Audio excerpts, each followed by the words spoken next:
तीसरी मंजिल का कमरा, एक सच्ची घटना पर आधारित डरावनी कहानी।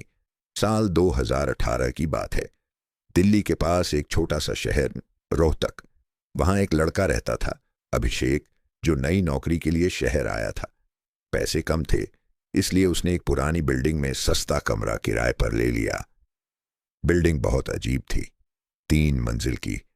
नीचे की 2 मंजिलों पर लोग रहते थे, लेकिन तीसरी मंजिल पूरी खाली थी। मकान मालिक ने सिर्फ इतना कहा, ऊपर मत जाना, वहां कोई नहीं रहता। अभिषेक हंस पड़ा। उसे लगा पुराने लोग ऐसे ही डराते हैं। पहली रात सब ठीक रहा, लेकिन दूसरी रात करीब 2:13 बजे उसे ऊपर से किसी के चलने की आवाज आई। ठक ठक ठक, जैसे कोई भारी पैर घसीटते हुए चल रहा हो। उसने सोचा शायद कोई किराएदार होगा, लेकिन अगले दिन उसने पड़ोसियों से पूछा तो सबका चेहरा उतर गया। एक बूढ़ी औरत बोली, बेटा, ऊपर कोई नहीं रहता। अभिषेक थोड़ा असहज हुआ, लेकिन उसने बात को मजाक में उड़ा दिया। तीसरी रात आवाज फिर आई, इस बार और साफ। ठक ठक ठक। फिर अचानक किसी औरत के रोने की आवाज, धीमी, दर्द भरी, जैसे कोई बहुत दूर से रो रहा हो। अभिषेक के पूरे शरीर में सिहरन दौड़ गई। उसने दरवाजा खोला। कॉरिडोर खाली था, लेकिन ऊपर जाने वाली सीढ़ियों के पास उसे किसी के खड़े होने का एहसास हुआ।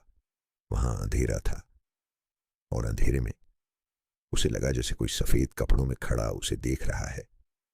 उसने तुरंत दरवाजा बंद कर लिया। अगली सुबह उसने मकान मालिक से पूछा, ऊपर आखिर है क्या? मकान मालिक कुछ देर चुप रहा, फिर बोला, 3 साल पहले वहां एक लड़की रहती थी, उसने कमरे में फांसी लगा ली थी। अभिषेक हंसा नहीं इस बार। क्यों? मकान मालिक ने धीमी आवाज में कहा, लोग कहते हैं मरने से पहले वो कई दिनों तक चिल्लाती रही कि कमरे में कोई और भी है।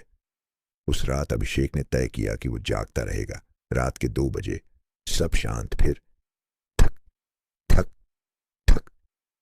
आवाज फिर शुरू हुई, लेकिन इस बार आवाज ऊपर नहीं, उसके कमरे के बाहर से आ रही थी, जैसे कोई धीरे धीरे उसके दरवाजे के पास आ रहा हो। उसका गला सूख गया। आवाज दरवाजे के ठीक सामने आकर रुक गई। फिर ठड़क ठक ठक। दरवाजे पर दस्तक। अभिषेक जड़ हो गया। कुछ सेकंड बाद एक औरत की बहुत धीमी आवाज आई, दरवाजा खोलो। उसने जवाब नहीं दिया। फिर आवाज आई, मुझे अंदर आने दो। अब उसकी सांसें तेज हो चुकी थीं। तभी उसे याद आया, उसकी दादी कहा करती थी, अगर रात में कोई अनजान आवाज दरवाजा खटखटाए तो कभी जवाब मत देना। करीब 5 मिनट तक खामोशी रही।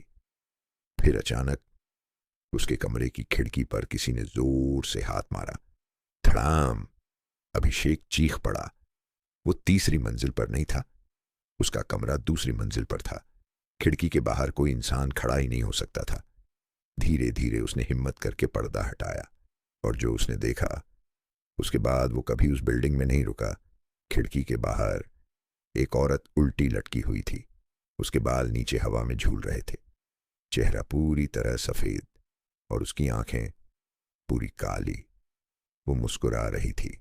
धीरे धीरे उसने अपना हाथ उठाया और खिड़की पर उंगली से लिखा, ऊपर आओ। अभिषेक बेहोश हो गया। सुबह पड़ोसियों ने उसे कमरे के बाहर बेहोश पाया, लेकिन सबसे डरावनी बात अभी बाकी थी। उसकी खिड़की पर बाहर से धूल में सच में उंगली से लिखा हुआ था, ऊपर आओ। अभिषेक उसी दिन कमरा छोड़कर चला गया। लेकिन कहानी यहीं खत्म नहीं हुई। कुछ महीनों बाद उस बिल्डिंग में रहने आए एक दूसरे लड़के ने भी बिल्कुल वही बातें बताईं। रात 2:13 बजे कदमों की आवाज और खिड़की के बाहर सफेद औरत।